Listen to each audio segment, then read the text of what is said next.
تو شاعر کہتا ہے میری قسمت جگانے کو خدا کا نام کافی ہے، ہزاروں غم مٹانے کو خدا کا نام کافی ہے۔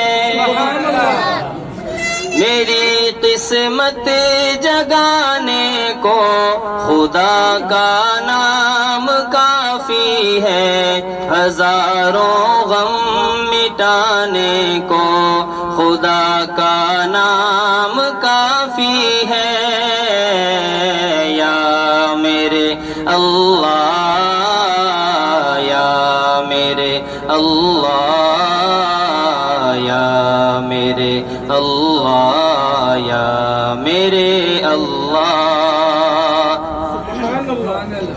جناب سیدنا صدیق اکبر رضی اللہ تعالیٰ عنہ جب ایمان لائے تو آپ کی 6 کپڑے کی دکانیں تھیں، آپ تاجر تھے، لیکن سب کچھ اللہ کی راہ میں قربان کر دیا۔ ایک موقع ایسا آیا کہ اللہ کے نبی نے چندے کا اعلان فرمایا، صدیق اکبر اپنے گھر کی الماریوں میں ہاتھ پھیر رہے تھے کہ کوئی سوئی تک بھی ایسی نہ رہ جائے، کوئی چیز ایسی نہ بچ جائے جس کو میں اللہ کی راہ میں قربان نہ کر دوں۔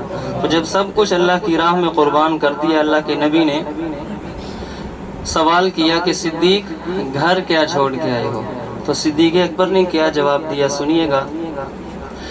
جو پوچھا کملی والے نے کہا صدیق اکبر نے، جو پوچھا کملی والے نے کہا صدیق اکبر نے، میرے سارے گھرانے کو خدا کا نام کافی ہے۔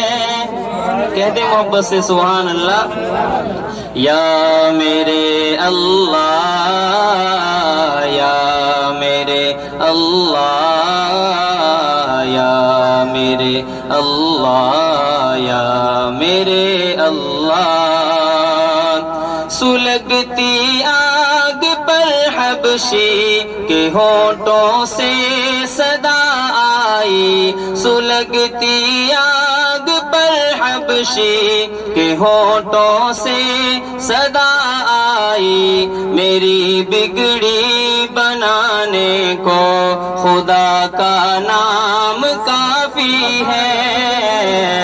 یا میرے اللہ، یا میرے اللہ، یا میرے اللہ، یا میرے اللہ۔